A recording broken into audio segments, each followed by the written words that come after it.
I think it's always very funny the retrospectives people have on like WTC and stuff because I think Emperor's Children did a lot worse than people were expecting it to, kind of across the board. And then I also know this last weekend, one of the players on my team was playing Orcs, and he was just like, "Why does every team we're playing against have 4 Orc counters?" It's like, well, people have figured out that it is a good army, and you need to be prepared for it. Yeah, we went in with 3, Mhm. and we could probably talk about this more when we're actually like talking about it, but we went in with 3, and we determined that my matrix and Folger's matrix were good enough where we shouldn't be playing for 8s. And so our EC was the person with the worst overall matrix and was getting chucked in. Our Yeah. plan was for it to be EC, Orcs, Guard, and just no one brought boys, and EC kills boys, it doesn't kill Squickhawk boys. Yeah. Um, so it is what it is. Is what it is. Yeah. Hello, welcome back, everybody. I forgot the name of the series when I was talking to John J. Russell, but it is Tactical Debrief. I am once again Josh Yoshi Howard, and as always, and will continue to happen, I have Wesley St. Hines here right next to me. Wesley, you just got back from WTC where you were a winner. Are you still feeling the exuberance from that? Yeah, for sure. It's kind of gone from that stage of being surreal to being like, okay, life goes on, which is always fun to do. We got I don't have it on me, but we have these stupidly large championship rings. And every now and then I'm like at home and I'm like, yeah, that's mine. Yeah. I did that. Um, but no, I'm happy to be back. I'm happy to be working again. It probably my level of anxiety or ADHD probably shows, but I really struggle with being like I'm not doing anything. Mhm. So it's nice to be working and list brewing and actually moving around again in a more analytical facet than 40K sometimes, Yeah, which absolutely. probably sounds crazy to people, but I mean, I am always kind of entertained because there's that like weird lull period that always happens between list submission and like first round of like a team's event where it's like, well, we think we know XYZ about armies, but there's no more work to be done. I cannot tweak my list from this position. I'm curious how that was for WTC because obviously between the rules cutoff and the slate, there was only like a week or something. You guys did not have a lot of time in order to panic figure everything out. How was that process for you? yeah, for me it was very easy. Our team from 11th launch had always been worried about disruption the entire time.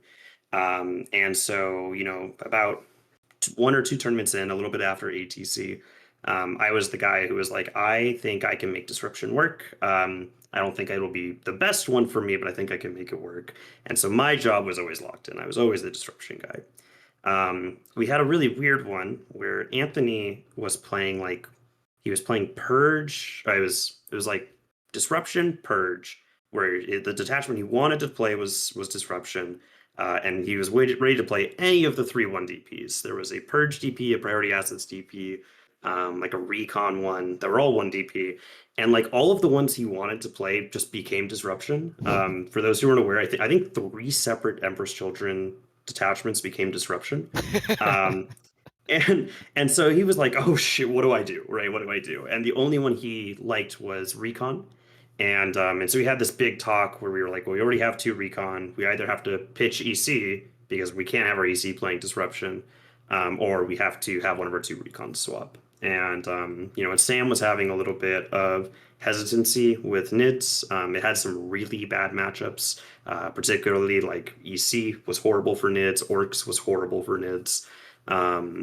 And so we ended up having that last minute swap. But I think overall we did a really good job of controlling the anxiety that comes with like, oh shoot, did we screw up?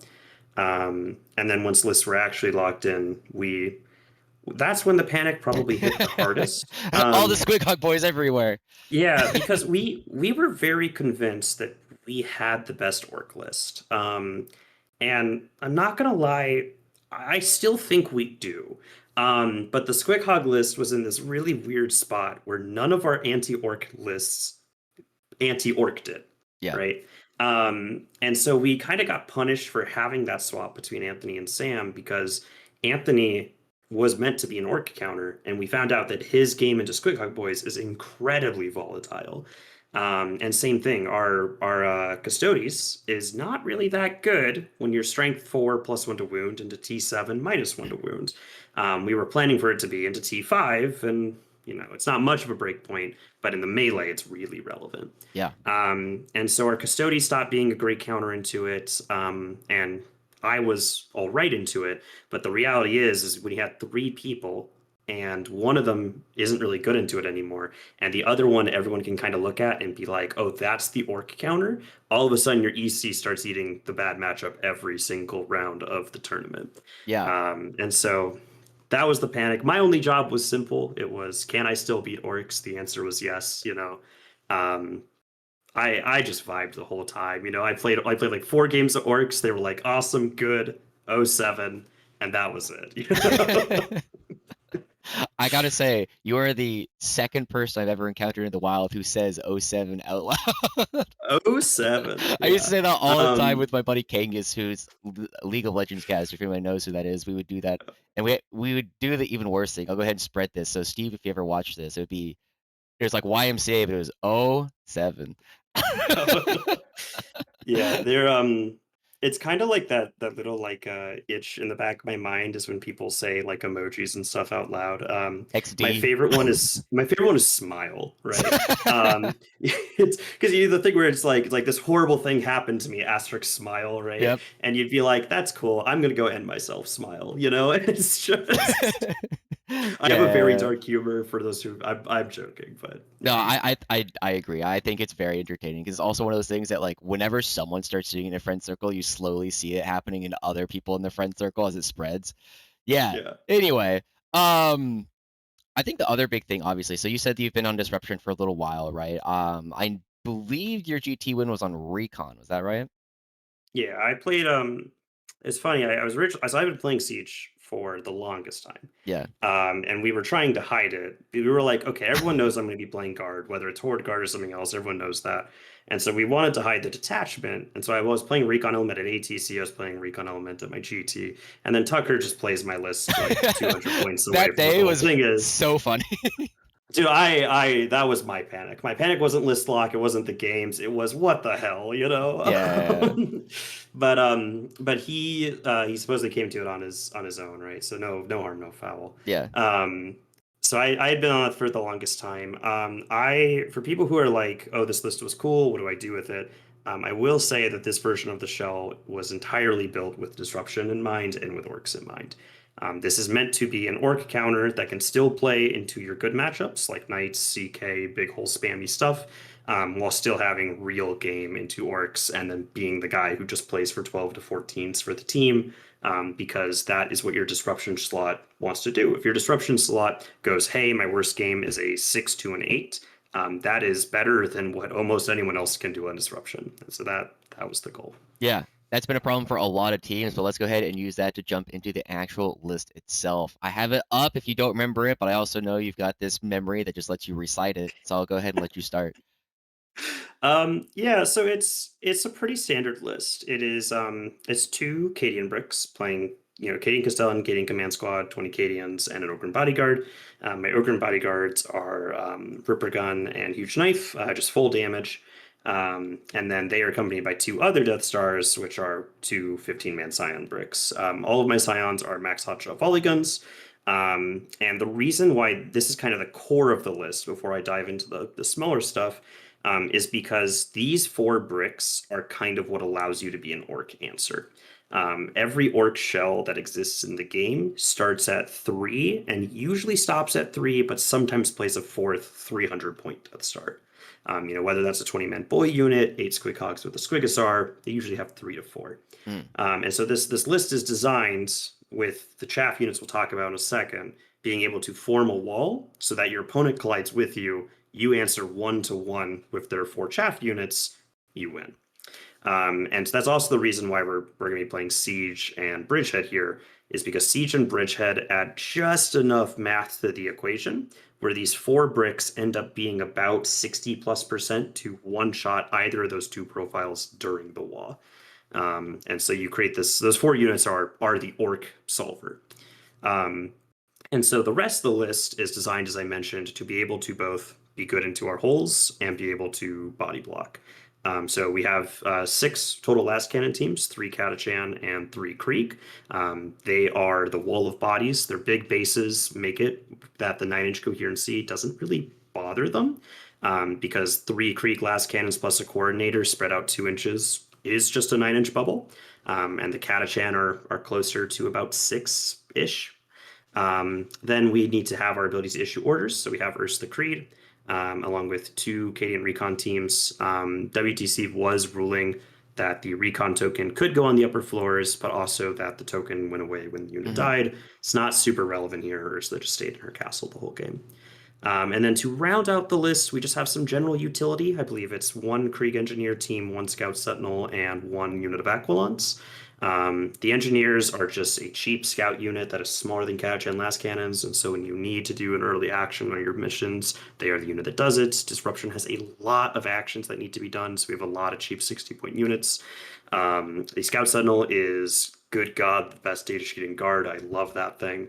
Now that I can finally put my money where my mouth is, because I used to always tell people that the Scout Sentinel was there for bring it down, but in reality, it's really good. And now that it can't score bring it down, it's really good. Yeah. Reroll ones, amazing. And then finally the Aquilons. I wish I brought 2. I'm not gonna lie. I wish I went down 1 recon team, brought a second one. They are just so efficient. The biggest change with them that's worth mentioning for Guard players who might not be familiar with it is reserves are now done at any point in the movement phase. And the Aquilons drop immediately. They get to shoot immediately. Yep. And so at the high level, a really common tactic that people do is they'll go, oh, you have to do this action to score 5 points. I guess after I charge you, I'll stand where my 2-inch coherency bubble blocks you from getting to walk onto the objective. You can't action it. And so the Aquilons can come down near it, shoot their turret at that unit, and so long as they kill 1 or 2 models, all of a sudden your objective is freed up again. You can walk back on it, do your action. The other thing is with the cover changes being what they are, the hotshot volley gun turret is just really good. Yeah. You deep strike the sergeant onto the second story of a building, and then he's +1 ballistic, +1 to hit. And so if they don't have cover, you're hitting on 2s. And if they do have cover, once you shoot the turret the second time, you're able to take aim yourself. Your ballistic skill 2, +1 to hit with a 8-shot volley gun turret. The amount of times I would just like catch people off guard and they didn't realize like that turret alone will kill all 11 Gretchen. It's like just math. It will just kill all of them. Yeah.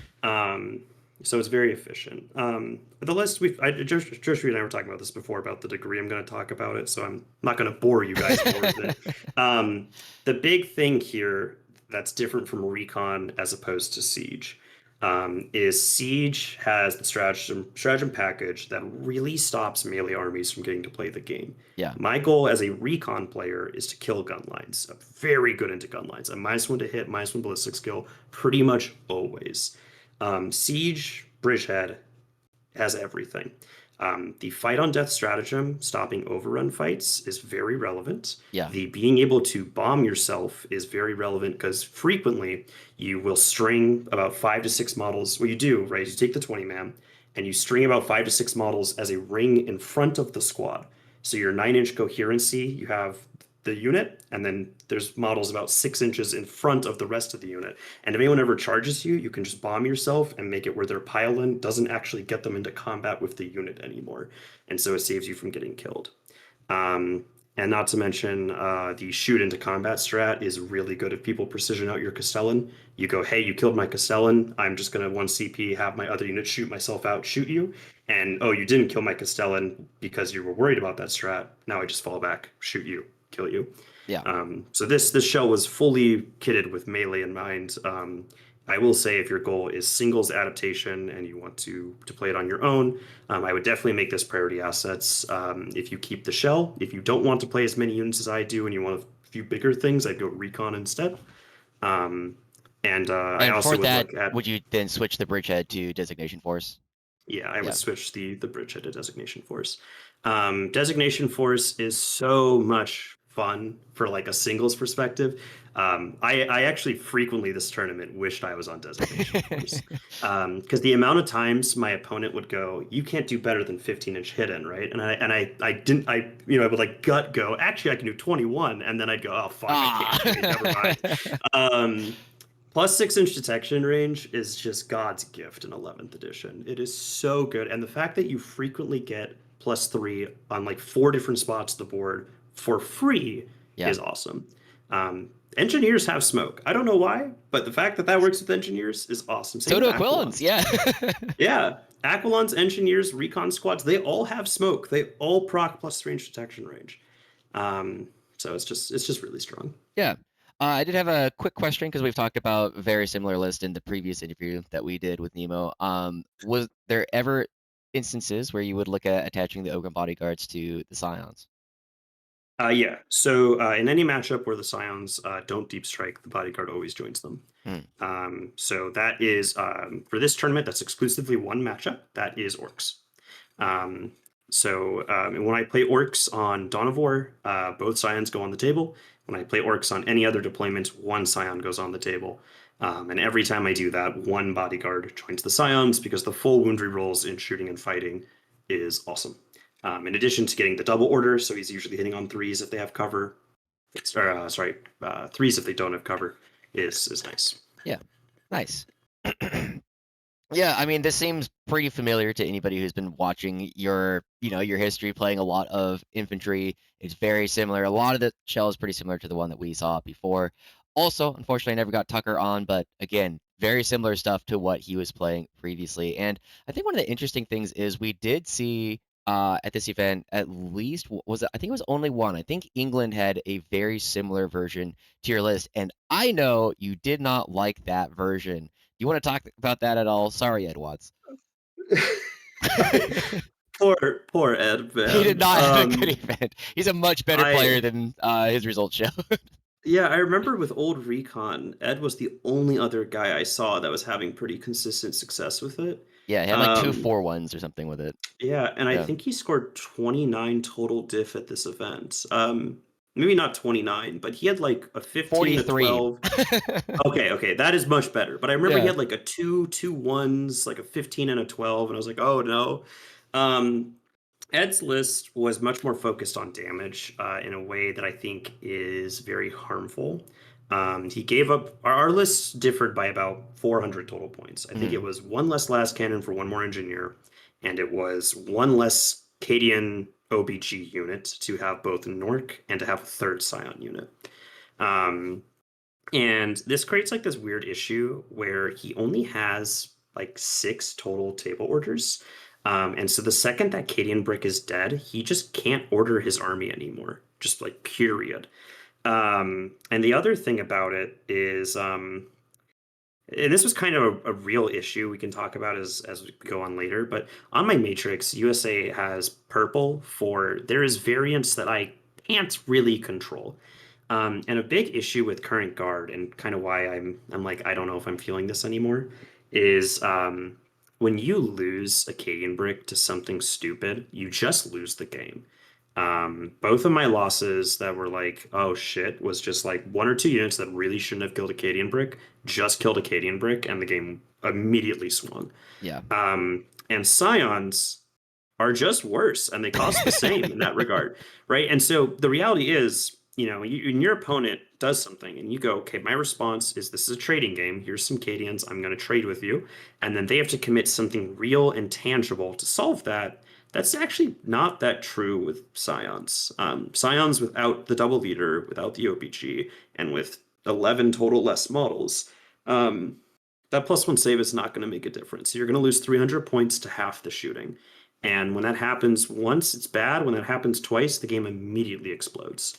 Um, That was actually, again, we'll talk about more, but that was a huge issue with the game I had with Olivier, which was twice in a row, four total models, one shot a Scion brick, and the game just immediately exploded, Yeah. and it sucked, you know. And Ed's list really struggles with both pressure and being able to play a long trading game, which annoyingly are the two things that Guard is kind of really supposed to be expected to do. Yeah. So. Yeah, makes sense. It's kind of interesting seeing whenever, people are playing certain things and other people will be like, "I can play that," and then sometimes you realize, "Oh, it can be a good list, but not everybody is able to play it." I know I've been very vocal about it. The, archetype that you've been currently playing, I see the power. I hate it. I'm not gonna play it, right? I said this about Recon, but I'm serious this time. It's not happening. Oh, I Um hate it too now for what it's worth. This army sucks. Yeah, absolutely. Um, Do you wanna talk about that for a little bit? Because I think John Winter Russell and maybe Tucker Rickey are, like, the only 2 guard players I know who are still kind of excited about the faction, and basically everyone else is like, "Eh." I've been saying for a while, every time I play a tournament with guard, I get a little bit sadder, because it just doesn't feel like it has the sauce. We talked about it a little bit last time, but how has the WTC event affected your perception of the faction? um, Man, I get to decide how toxic I want to be. Um, Drama. so so let me preface for the sake of everyone watching this. I still really like Guard. In fact, I played an RTT literally this weekend with Guard, Mhm. and I still am practicing with Guard. I really like the skill expression of Guard, and I think that is always going to be something that will allow me to think that I can bring them to a GT and play them successfully. So in terms of like, I think there's play. I think there's cool things. Uh, yeah, actually, I still think the army exists. Um, the thing that like sucks is I'm just like losing to things that I'm not really losing a lot, but I'm like there are things that just happen where I go, huh, I guess I lose the game now. And that feels really bad. Sam is our huge pairings guy on our team, like the just bread and butter in terms of pairings for what he gives to the team. And he's like, Neva, why is there a purple on 7 of your 8 matchups for this round? And I was just like, because Sam, if I lose my brick, I lose the game. I don't know what to tell you. Um, and before, the points were nice enough where you could get away with one thing going wrong, Yeah.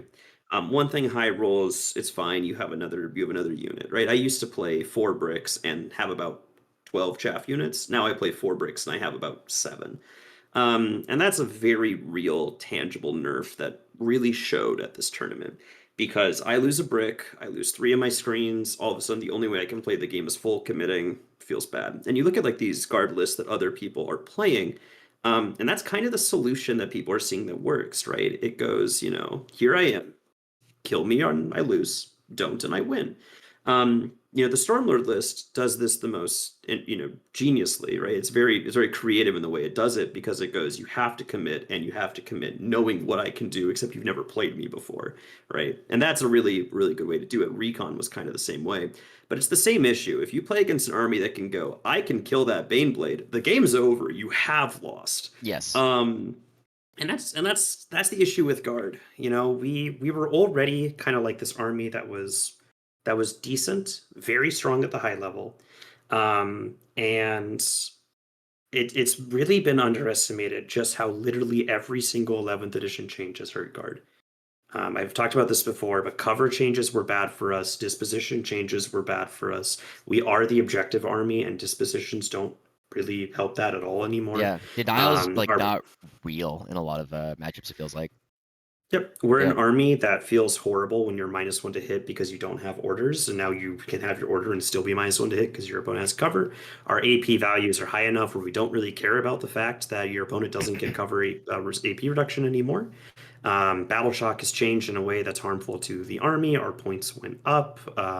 Other armies got better with cover changes. I mean, it's just like I struggle to find, and someone can correct me because I probably will be wrong in this, but in my time playing 11th edition, I have struggled to find a single 11th edition change that has been beneficial for guard. And that, when you think about it that way, it's like, well, yeah, of course the army sucks. Everything went wrong. Points went up, cover changed poorly, orders changed poorly, battle shock changed poorly, dispositions changed poorly. Every core change of the game is harmful. Our medics have to die before the characters, right? We have to allocate characters before we deal with bodyguards. 9-inch coherency is a thing. Everything is bad. And so, I was looking at ListForge the other day, and our 4-week win rate is 30%. It's 30.9%. And I This think that weekend was really good though. This weekend was great. yeah, It was good, 40. awesome. The early numbers I am seeing is 47%. Isn't that awesome, guys? We had a negative win rate. Yeah, I don't have the full data yet for that. It'll be coming out later today, yesterday by the time people are watching this. But our win rate is almost not negative. Popping the fuck Yippee! off, right? Yeah. And so I love Guard. It's an awesome army. Yeah. I haven't like sat down and mathed it out, but I think I have close to like 15,000 points at Guard. Right? I love the army. It's just It's the tough. reality is for less effort and for armies that I also enjoy, I am just going to do better. Yeah. I mean, IK is a relatively, like it's just a very simple army that doesn't require a huge amount of decisions. And I'm relatively confident that if I took IK to LVO, I would do better than if I took Guard to LVO. And that just hurts to say, because a game that's so heavily based around decision making and where the better players should win far more than they lose, it sucks to look at a game and go, well, I think the easier army will do better for me. And that's just where the meta is right now. Yeah. I think we'll talk more about WTC, everyone, in a moment, I promise. But I think one of the big things that I've been feeling a lot is there's a lot of, kind of like you said, one thing can go wrong and it just flips the game, right? So like my most recent game, I was playing up against Tau and I took an entire Dorn and Farsight was in cover, and I had already killed Farsight's bodyguard. The entire Dorn shoots at Farsight. I do 3 damage and go, that is 2 diff. I just lost 2 diff because I was hitting on 4s, and it's just like, that sucks. And there's, I feel like we are one of the armies that is most susceptible to, oh, my opponent rolled a 12-inch charge. I guess I lose. I cry every single time I watch a guard tank that's battle shocked shoot while in combat Yep. into a unit that's in cover. It's on 6s. Yeah, and you're just like, ooh, Yeah. sick. Really grab my 300 point unit, hits on 6s. I guess I should have paid the 90 more points. Yeah, absolutely. So let's go ahead and talk about that a little bit. Do you regret your list title at all now that you've played John Winter Russell's list? Several Baneblade variants are within 100 points of a Dorn commander. Neither sees competitive play. Let's be very clear. I haven't watched the interview with John, so maybe he has a very different take on this than I do. I would be damned if he opened that interview and went, "Oh, thank God, Baneblades are 390. The list writes itself."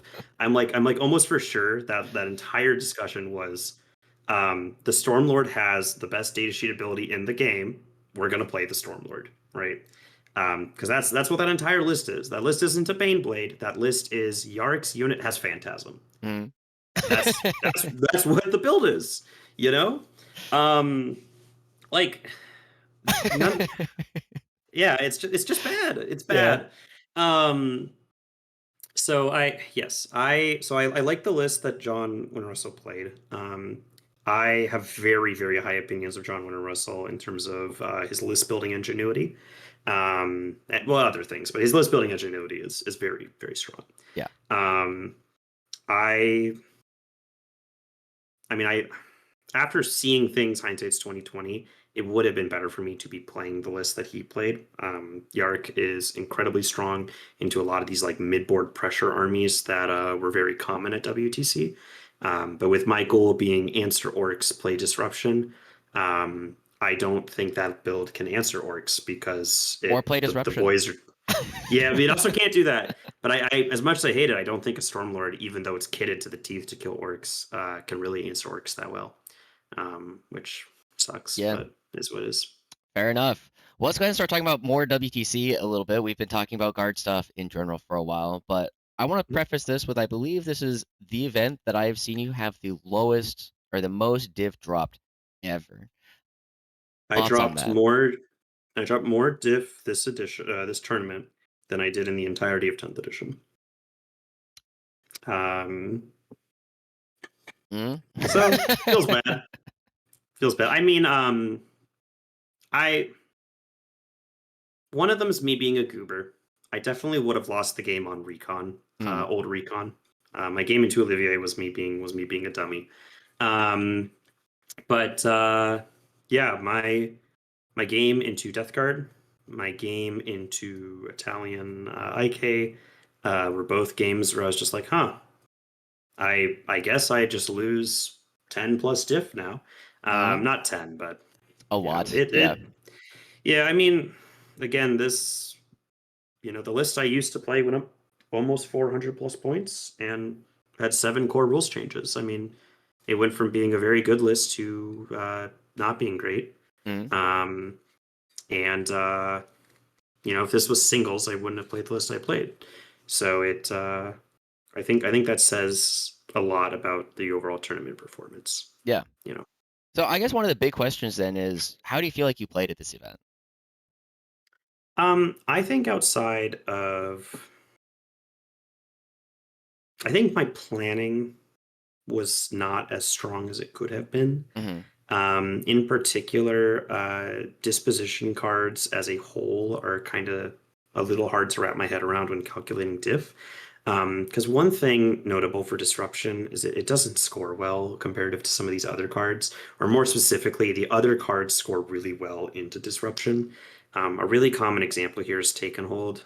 Take and Hold like just always scores 12 points a turn.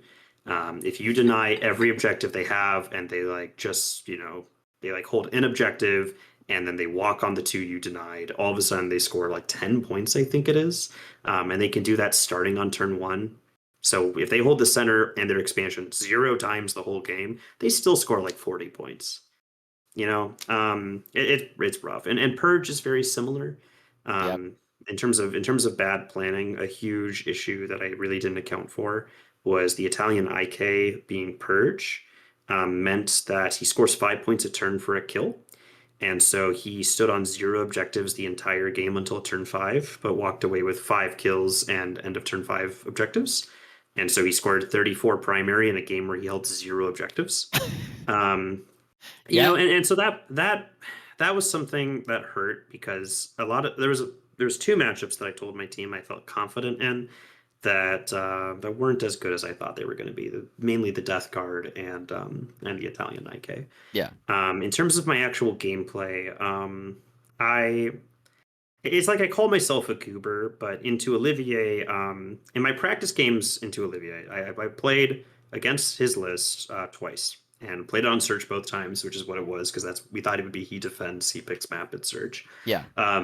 And I just was like an idiot. In both my practice games on my central expansion ruin, there's this like one spot where you can place one model where it is fully safe from getting shot out of reserves because the army uppy downs terminators and that's the game plan.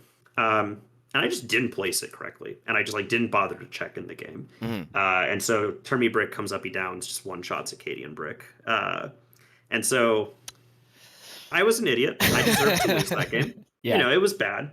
Um, I I don't think I played that bad. I actually think I played overall. I probably played overall better than I usually do. Mm-hmm. Um, but there just was a lot less forgiveness. Yeah. Like one mistake is huge. The Death Guard game was a really prime example. I like had this wonderful term. The coaches were like, Nemo's going to get a 20. He's won the game. And then 2 defilers killed all 30 of my Scions and both Cadian bricks. And it's like, oh, I guess I lose now, And so my 20, I was able to scrap into a 12 or a 14. I forget what the final number of being, but Yeah. overall it was rough. Yeah. I mean, fair enough. Is there any game that you felt like you played particularly well? Um, oh, the Orc game was probably the best one. Mm-hmm. You said you had 4 of them. Well, The sorry, I Orc. practiced in Orcaton. Yeah. It sucks because a lot of teams were scouting us early on, and me beating Kalyon on Orcs was not good for me getting accepted in the future, Mm, because he admittedly plays on a tier 3 team, but he is an incredibly strong player. mm. I think he punches up for his team quite a bit. And so when I 18-2'd him, a lot of teams were like, "Oh wait, the guard list is actually kind of good into orcs." That game was a very I'm pretty good at pre-measuring my opponent out and not letting them do stuff, but Mm. I feel like I saw all the lines in that game. I felt like I was a lot of just like, okay, if your wall doesn't get to affect me in a real way, if you choose to answer this, I win this flank and you don't get to push anymore, and I do. It's really hard to like go into the details without just like pulling out a pen and paper and be like, look, here's the game, right? Um, but the orc game was this wonderful world where my opponent wad into me, not realizing just how much damage I do. And then he saw himself lose all of Gaz's units and 12 Squickhog boys plus Mazrog. And it was just like, oh, he needs to scramble for the game and play it back.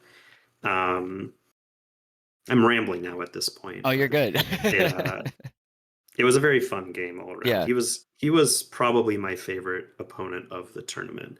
There's just so much energy in that man, and it was kind of infectious for the Yeah. overall. Nice. Well, it looked Mm. like Pod went over really well for the USA, right? Your first four Yeah. rounds, you got 100 points every single turn. I was actually surprised that you guys dropped 100 points into Germany. Is there anything interesting that like happened in that round from your guys' perspective? Uh, they just thought they won matchups they didn't, is what I heard. Yeah, that'll happen. I Yeah. think this is the Folger story, right? I heard from several people that every team was like, look, I know Folger beat like 4 top Demons players in War Masters, but our Demons player is different. And then their Demons player was not different. Folger played demons like 6 times. I mean, how do you see a guy who's 20 demons 5 times, 18-2'd another one and got, nah, I got this. Put me in, coach. And so it was the same, and then for this one, it was their demons into orcs. Mm. Um, for those who don't know, if your demons player thinks they can beat orcs, they're wrong. Orcs just run excess over. And it was the same thing. Nicholas thought he could beat orcs, and Sipe just 19-1'd him. And a game that they thought was going to be a win just ended up being a horrible loss. Um, I also think they weren't expecting me to push as hard as well. I think I got a 17 that round, which I'll also mention, by the way, another case of disruption being horrible is it can't push points. Again, this is a recurring trend I'll talk about and complain about. I tabled my German opponent on turn 3. Top of 3, he was tabled. It's a 17-3 though, because disruption versus priority assets, if your opponent is not on objectives and not in the game, you can only score 4 points of primary a turn. That's it. Yeah. So yeah, final score was like 87 to like 30 something, but that's not a 20. It's pretty funny. Yeah. So one other thing I think is interesting about this from a score perspective is we were on a downward decline the entire tournament. Mhm. All of our scores go down. We never have a round that's better than a previous round, which is what it is. I mean, you Um, kind of expect that to happen as you play stronger and stronger teams, though. You yeah, know? yeah. It's just funny to me, because Yeah. I mean we played what 4 tier 1 teams. I mean, Yeah. Germany, it Australia, just France, always and was a Sweden. downward decline. Yeah. Yeah. No, the German round, the German round, they just lost every important table that they thought they were going to win. Yeah. I think we won 6 tables, which is a sign that we won a lot more than they were expecting. Yeah. So Now, I do want to talk a little bit because, obviously, as a West Coast American, WTC is at a horrible time zone for me, right? It starts at like 2 a.m. and finishes at like 9 to 10 a.m. And it's just like something like that. yeah, Regardless of what it is, it's like, especially while I'm sick, I just can't watch it. However, I do know that there are multiple rounds where I tuned into War Games Live and saw, Nemo is the last person playing in the entire hall. So do you want to talk about what happened a little bit in, I think it was Australia and Sweden, where both games were relatively extended? yeah. I'll start with the slightly less contentious one. Hmm. Sweden was actually, it was such a non thing. I've posted about this in a few places. The all it boiled down to is I wasn't sure if they did, but I was worried that if Team Sweden had a time warning, that my opponent clocking out would be 25. For reference, it goes you get a warning, then you get yellow carded if your team clocks out, and it's 25 diff for the round. And Which is a so I lot. was It's not worried. just one player like 25 VP. It is 25 diff for the team. It was Yeah. really harsh. And so at the end of the round against Andreas, which by the way it was a wonderful game the whole time. There was nothing contentious at all. He has 4 seconds left, and I draw my cards, and one of them is like this really easy. Oh, I just pick up my ghosts, they go there, I score 100, we're good, right? And he goes, oh, well, I could have consolidated, so you don't get to do that. And I'm like, you could have. However, the only other way I can score this card, Andreas, is I have to charge you, and the judge is going to make you roll attacks, right? And he goes, and he's locked in, rightfully so. He wants to get the points. He wants his team to win the round because if they win the tournament. And he goes, well, yeah, just roll it then. Just charge me. And I'm like, Andreas, you have 4 seconds left. And he goes, yeah, I know, charge me. And I'm like, Andreas, please, and I hit the moment where I'm like, Team Sweden are lovely people. Mhm. Every game I've played with the Team Sweden members has been awesome. We have a great partnership with them. And I don't want this to be something weird. And so I'm like, I'll just take the 3 points down. I will not charge him so that he does not clock out and potentially get their team a card. Mhm. And then the reason that went longer afterwards is we were actually, when they panned over to me, the game was already done. We finished on time. The reason it went afterwards is we tallied scores, and we did not have the same number. Yeah. And Um, WTC enforces paper scoring, right? It does, Yeah. yeah. And so we did not have the same number. And then he's like, well, we did this XYZ, these are the points. And I'm like, I don't agree, right? We go through the cards. One card gets tallied twice. We weren't sure whether he scored 20 points in the last battle round or if one card had been scored twice. But there was one miscommunication, and obviously with it being the final round and this being the table that determines if which team wins the tournament, right? Yeah. The judges just want us to be thorough, and so they make us go through the whole game from first to turn 1 to turn 5, make sure everything's correct. There really was no drama. They were just being thorough and making sure it was correct. It went on longer because Andreas had a 17 card secondary deck. And that became a concern because having an incorrect having the incorrect amount of cards is sadly considered cheating, which also would be a card. And then it ended up being hidden underneath one of his defilers, so we were good in the long run. Nice. Okay. So that one was a nothing burger. Yeah. That the game was horrible because I've said this in a few places, but the face of me being like, oh God, right, we've won, is because I knew my score would only have mattered if Germany did not beat France, right? Yeah. Because I knew if France had drawn or won, we were not going to win the tournament. Yeah. And so when we're having this whole discussion and debate, I look over at our head coach and I'm like, do I need to be arguing for this? Do the points even matter? And he doesn't know either that France has won because he was very adamant about making sure he didn't get information he wasn't supposed to. He wasn't looking at pairings. And so he looks at me and goes, yeah. And I'm like, oh, now I need to fight for my points.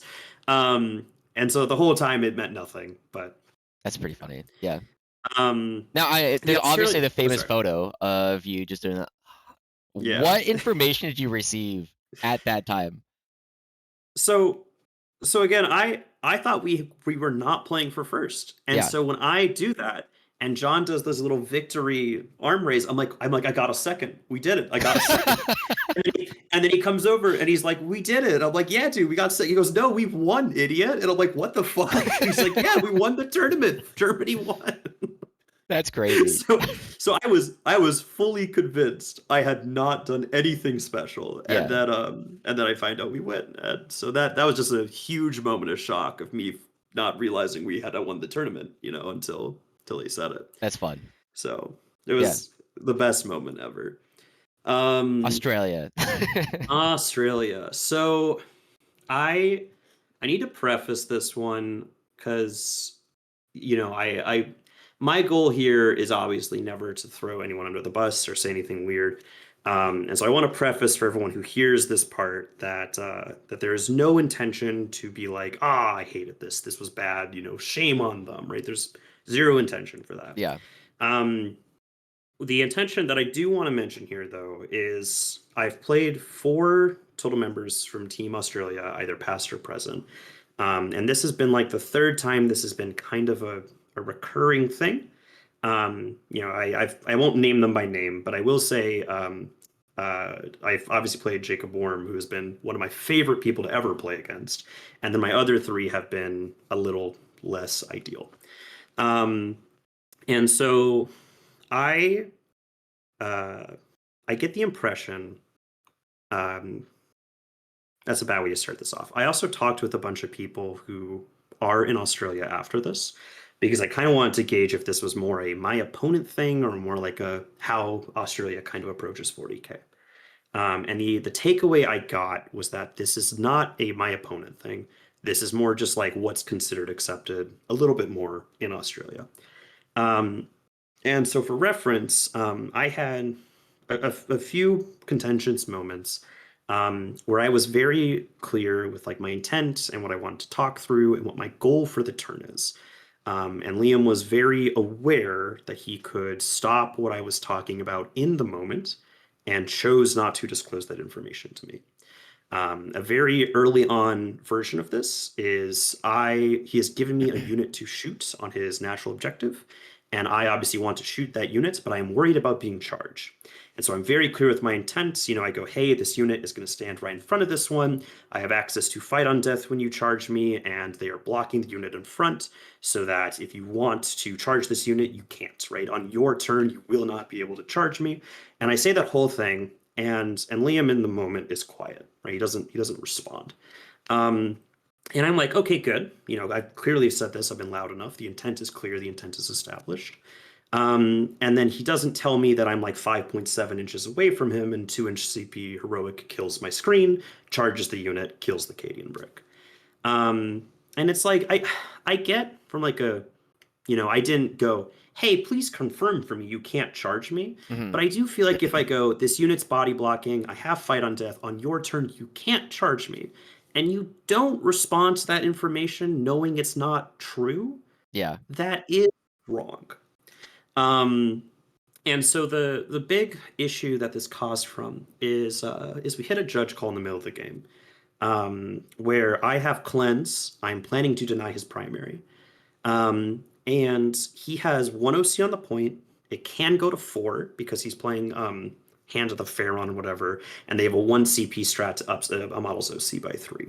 Hmm. And I asked him, I'm like, you're at 1 OC, you can go to 4. And he goes, yeah. And I go, okay, I have cleanse. I want to deny this objective. I'm putting 4 OC on this point.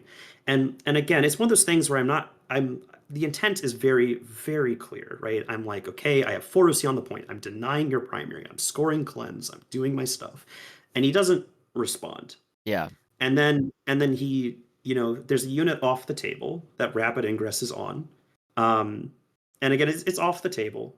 And I don't know if he said it. I'm not gonna pretend that I know if he did or not. Because I don't want this to be like, he gotcha'd me by even doing this. But in the moment, I didn't know there was a unit off the table. Yeah. And he mentioned that he said it, but again, neither here nor there, I don't know. And the unit goes on the table, ups the OC count, and it's like, come on, right? Yeah. And it's one of those things where it's like, I get not wanting to reveal your hand, but like, why am I talking? Right? Why am I like, here's my game plan, here's what I'm doing, here's what I want to do. Why am I saying this information if you don't plan on caring? And that really hurts in the moment, like as a person. Because I really felt like I was very vocal about everything, especially on his turns, right? He'd be like, I'd want to charge here, and I'd be like, hey, you probably don't want to clear this unit because I have on my position. I can bomb myself. Just charge the unit in front and then pile into me. That's how you can get around my stratagem, And so like I probably don't have to tell him that. That's probably being overly prescriptive. Yeah. But I'm still walking him through what I can do. He wants to movement block me by full unwrapping my unit where they can't declare legal fallback. Hey, just a reminder, I can bomb. What's your threat range? Hey, I can move 9 and then do this. Um, and I think for the people who are hearing this and you're like still in the ballpark of, well, that's okay. He should be allowed to do those things.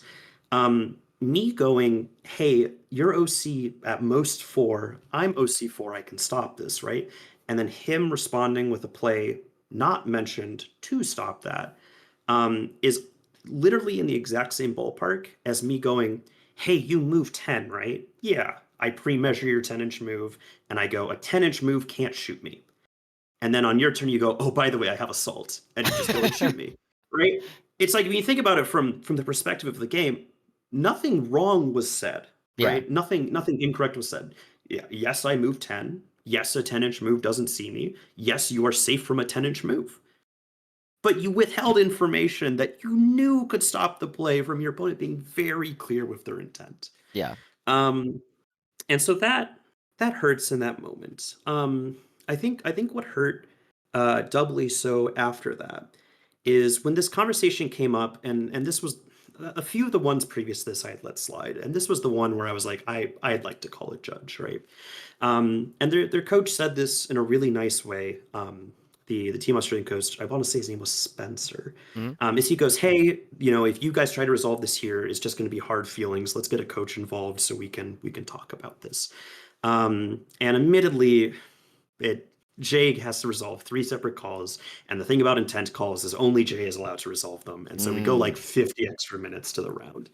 And the thing that was frustrating about this to me afterwards is we said, let's call a judge because we don't want this to be a bad thing. And when the ruling obviously was not in their favor, in Team Australia's favor, it was in my favor, where I got to move my models to deny the point.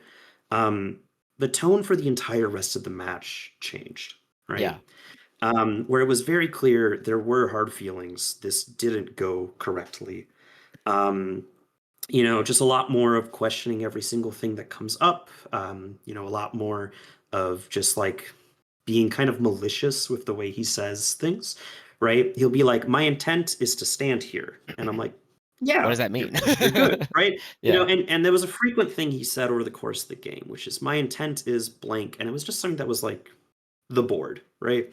And it kind of, I wasn't sure if it was the goal or if he's just being thorough, but a lot of the back half of the game got me as the intention of like he felt like it was like a cop out card, of like, oh, you said this to flip around this board state that I clearly had set up, so I'm going to do it everywhere. And in my brain, I'm like, no, if that's your intent, you're good. That's why we say that's the intent, right? Yeah. Um, and It's also why it's very important, just to go off of that, is, when you say your intent, like there's I want to not be shot here. Do you agree that that is true? Right. And, looking for that confirmation is always very important. But if your opponent's like not communicating and they don't say an intent, and we can't say, I agree, then you get to the spot of, oh, uh, retroactive intent? And it gets yeah. weird. And and the reason why I want to open this with the thing I said earlier, which is like my goal is not to witch hunt people. It's really not.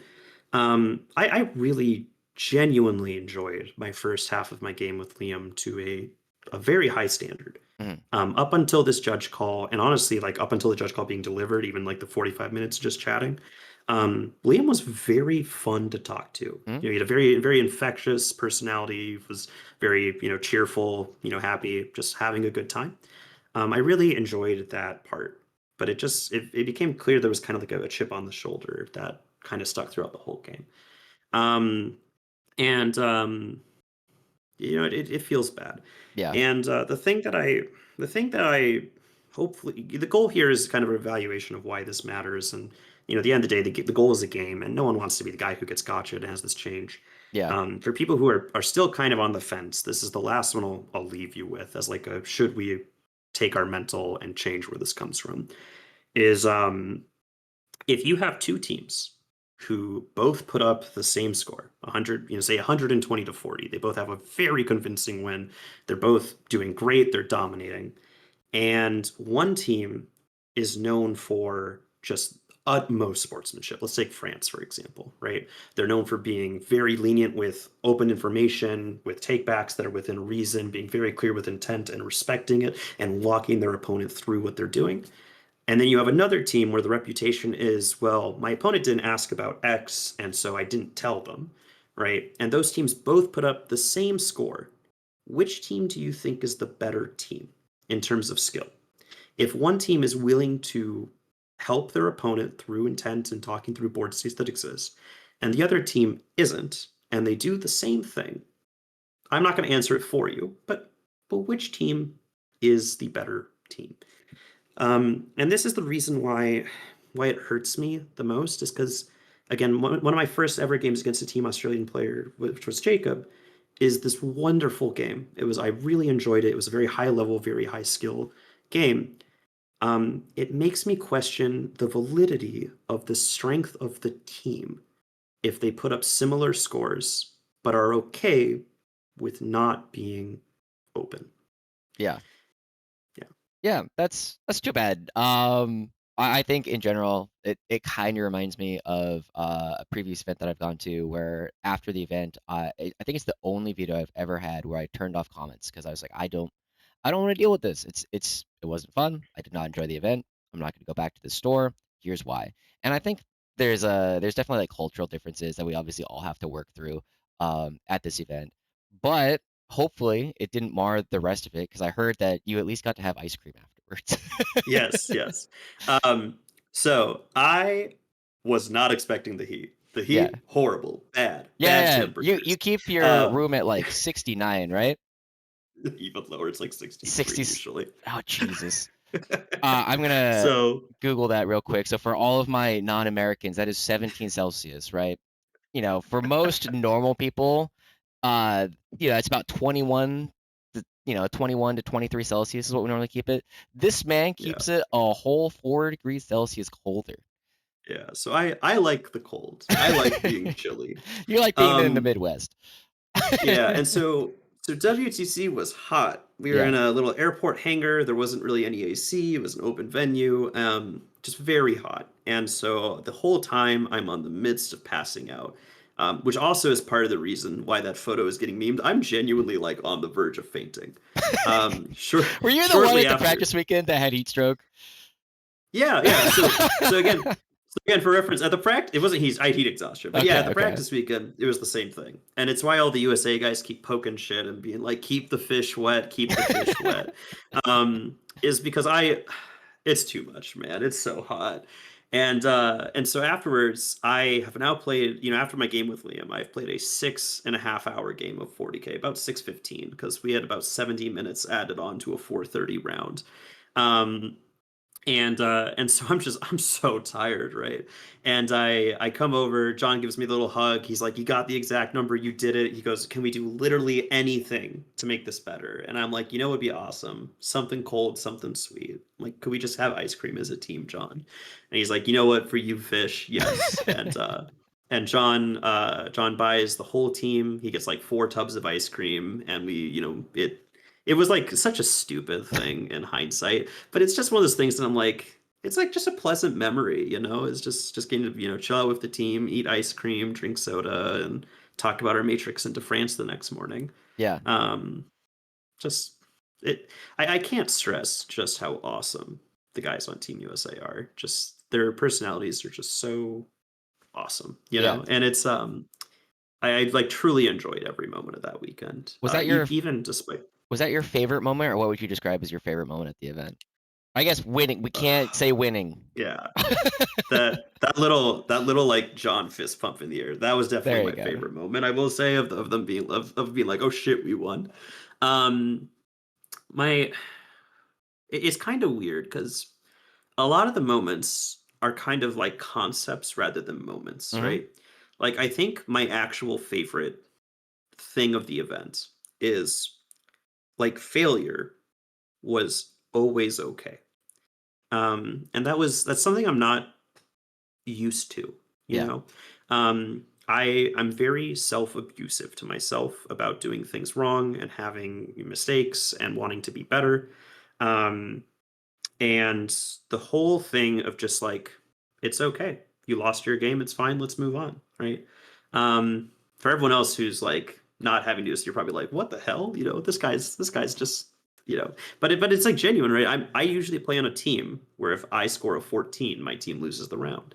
Right. And it was weird because my first loss, um, or my first like bad game was the 12 into Team Italy. Mm-hmm. And I was beating the shit out of myself mentally. I was like, man, I didn't do it. I didn't score my matrix. I felt really bad. Um, and like having the first words of the team be like, good job, nice job, it's like it is what it is, but we move on. We're still a team. We're still doing correct. Yeah. Um, the mental and the sportsmanship and the camaraderie of the teammates. I'm hopefully out of the team as well as within the team.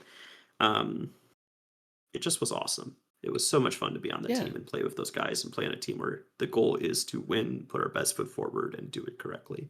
And also recognize that if it doesn't happen, it's not necessarily anyone's fault. Yeah, I get Yeah. that a lot. I understand. I lost one of my teams around in not the most recent event, but the event that I had played prior, and got it. That sucks. It Yeah. sucks when you're like, I said this was gonna happen, and some mistakes, some bad dice, whatever it is. Oh, we thought we were gonna win. That did not happen. And it's always nice being in a situation where it's like, okay, but up and at 'em, we got another round to play. Let's get them. Yeah. Um, with that, let's go ahead and pivot a little bit. I want to talk about the fact that we got a patch coming in the next couple of days. You don't have to say anything that is open, I but don't know anything, what is your so wish list? Is it the same as it was last time we talked? oh man. Yeah, I mean I've talked about this there's a few people who messaged me after and they were like, what's Nemo's, thing? Um it's kind of still the same. I'd like our vehicle lists to pick up one vehicle. I'd like them to see about 10 to 15 off most of the cost of Lehmans to Mm. make room for one extra Lehman joining the list. A whole extra Lehman? Um, I'd be excited, man. I mean, can Yeah. you show me a single list that's gone X1 or better that plays Lehman Russes? Mm. We'll see what happened this weekend. I haven't looked at all the lists this weekend. But that's what I mean. I don't look at a bunch of data. I could Yeah. be wrong. I don't think I've seen an X1 list that contains a single Lehman Russ in it. Hmm. So I'd like to see Lehmans be cheaper And the fact that I because don't have that's an immediate answer like I oftentimes do is a little worrying. yep, Yep. yep. I've seen Dorns. I've seen one, usually one at most, sometimes two Dorns. And besides that, I've only seen Infantry Guard and Baneblades. Yep. And that's all I've seen X and 1 or better. Um, so tanks suck. Tanks bad. I don't like hitting on fives as a gunline army, right? I also think this you know yeah, I don't mean to diss GW, but I think this idiocy of not making the battle line cheaper is just such a mistake. Um, again, my knight's opponent scored 34 or maybe 37 primary without holding a single objective the whole game.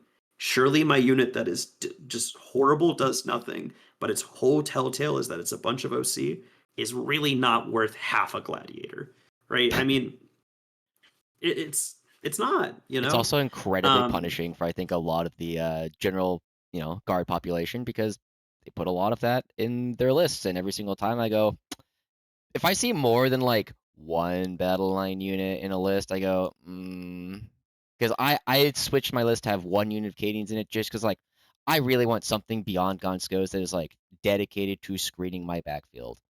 And 10 dudes, great at that. But my second one, I would have never considered putting a second unit of battle line in at all. yep. Yep. I've hit the point where I just start putting commissars when I need it. I'm Mm. just like, oh, I need a screening unit, singular commissar. That's I'd rather just save the 45 points. Cadians are, and then the fact that Cadians and Catachan cost the same as Krieg is crazy.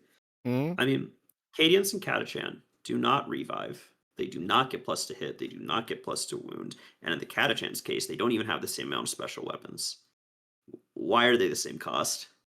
I just recognize, GW, please, that the characters are the problem. Increase the Castellan by 20 points and drop the Cadians by 15 to 20 points. Please. You know? Um Yeah, I think the That's bricks what can I'd like to stay see. about the same price, maybe a little bit lower because our win rate's so bad, but just officers up, everything else down, and then we can go from there. I Yeah. I think the fact that there's only 2 or 3 people who are guard mains that are still trying to force guard to work is a sign that the faction is this close to genuinely just crumbling. Yeah, when I saw that Nick And Janiello was like, we got to see what the patch says tomorrow or whatever relative to when we're recording and uploading this. And even he's been like so big on guard for so long, and even he's like, Custodes is looking mighty good right now. So we'll see what I we end up doing. I finished my Destrier, and I'm probably gonna start playing IK. Yeah. It's you know Hey, we got a patch coming soon. Do you have any words of hope for the rest of the guard players who are interested? no, your army sucks. What? Fair enough. You have any final No, thoughts it's about? Oh, go ahead. Go ahead.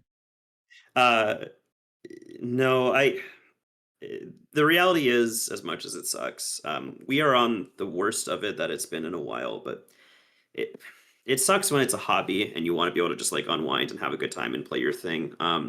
This is like sadly a kind of normal thing with 40K. We just happen to be the ones at the bottom of the barrel. Yeah.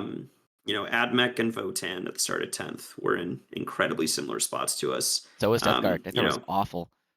yeah, and you give it some time, you give it a data slate or two, and it hopefully fixes itself. But the reality is that in a game with 20 whatever factions and hundreds of data sheets and hundreds of points, there's always going to be something that's better, just in the same way that there's always going to be something that's worse. It sucks that we're the one that's the worst right now. It sucks that Agents has a higher win rate than us. But I mean, at the end Yeah. of the day, the only thing that can fix it is time and data and GW hopefully catching on. So I'm going to keep doing what I've been doing about being vocal about it and going, please change these things, right? Mm? And if it happens, then we can all be happy and play the faction. And if it doesn't, then it's a hobby. If you're not having fun, take a break. Yeah. In the same way that I'm taking a break from guard, likely. If you're not having fun, take a break. Mm? It's a game. Yeah. Fair enough. Any closing thoughts about WTC? Anything else you want to say to people, potential aspiring players, or just people who are fans of the team? Um, I was gonna try and be witty, and nothing came to mind. Um, I I have a newfound appreciation for like teams as a whole, that I've always kind of had, and I think the biggest takeaway for me that's kind of been the case for the last few months is I've really stopped being a singles player, and Mm. I've really started being more of a teams player. For those who aren't super aware, back in June I decayed Elo. You decay Elo if you don't play in a 13-week period. In the 13-week period that I decayed, I played 12 tournaments. They just were all teams tournaments. Um, and I will make the argument that I think the biggest takeaway for me from WTC and Team USA as a whole is just how much more I enjoy the social, friendly aspect of 40K and pivoting away from League of Legends, where it's all success focused, and 40K, where it can be a little less success focused, a little bit more just like where it's a hobby. We're here to have fun. We're here to have a good time. We're here to enjoy ourselves. Um, and it's kind of why with this whole video we've talked about so far, whether it's the intent, whether it's my mistakes, whether it's the state of the faction, state of everything, the kind of takeaway I've always had at the end of all of it is it just wasn't fun, and so I want that to change, Yeah. right? um, and if you're in a similar boat, ask yourself what you find fun, what you find enjoyable, and make it happen. um, you know Sometimes that means stepping back, sometimes that means changing your thought process entirely. Sometimes it means playing a different faction. Sometimes it means, playing a different game. Mm? Um, and you are not the problem, as Joshi has said, right? But Maybe not. It signing depends on who your you are. You might still be the problem. you might still be you individual viewer, you suck. But the rest of the people I'm talking to, they're Yeah. not the problem. Um, but yeah, it's if you are one of those people, like say People's Ragnar on Reddit, who's like, I hate this game so much, I'm gonna write a Reddit post, then it's not a game. It Yeah. stopped being a game, right? And it started being something that genuinely takes away from the happiness in your life, just step back. Yeah. Just have some fun. Yeah. I will say there's a couple things I want to echo off there. I've decayed 130 points in the past like 6 months, and between those two, that was two separate decay windows. First one, I had played 4 teams events. Second one, I had played 3 teams events, and like several of these were me traveling out of state. Traveling 800 miles to Wyoming, traveling 1,000 miles to SoCal in order to be active. And being told I was not active enough did not feel very good. But it was like, all right, fair enough. But I do want to go back to that teams thing, right? I do really want to echo this for anybody. If you have not tried teams, obviously there's a lot of focus on the competitive side of 40K on this channel. The event that I went to this last weekend is thrown out at the campground 4 up in south of Seattle, Washington. We did it at a Christian summer camp. We had bonfires until 2 a.m. for, I think it was both Friday and Saturday. It was incredibly fun, and we got to sleep in bunk beds, right? Having that opportunity to just go out and have a big cookout and just like hang out with the friends who play is incredible. And as long as you can build a healthy team atmosphere that is, you know, like Nemo said, is willing to roll with the punches and not blame anyone on the way, it's fantastic. So I really, really encourage if you have any local people who play, and hopefully you play some different factions, just go like, hey, there's a 5-man event coming up. Let's see if we can get a group to go to that. Really, really encourage you to do so. Nemo, Something the 40K was the friends we made along the way. perfect. Nemo, any closing thoughts before we close this out for the day? I think we've hit all the big ones. I Hmm? hope you all have enjoyed this podcast. That's not actually guard themed content, um, you know. But I think it's a healthy Yeah. change of pace about things that are hopefully helpful and help people with their mental as it currently is. Yeah, I think this is the interview we've had where we've talked about the game, like games the least. I thought it was okay. If you want to know more about how to play the style of list, we did have a fair amount of conversation about this the last time that we had Nemo on the channel. Uh, if I remember to put a link in the description, check it out. Otherwise, go through the post history. I don't promise anything. Um, it's been a good time. Nemo's been great. Congratulations again on winning WTC.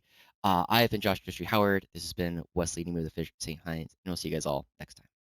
Bye Bye bye. bye. Man, I hate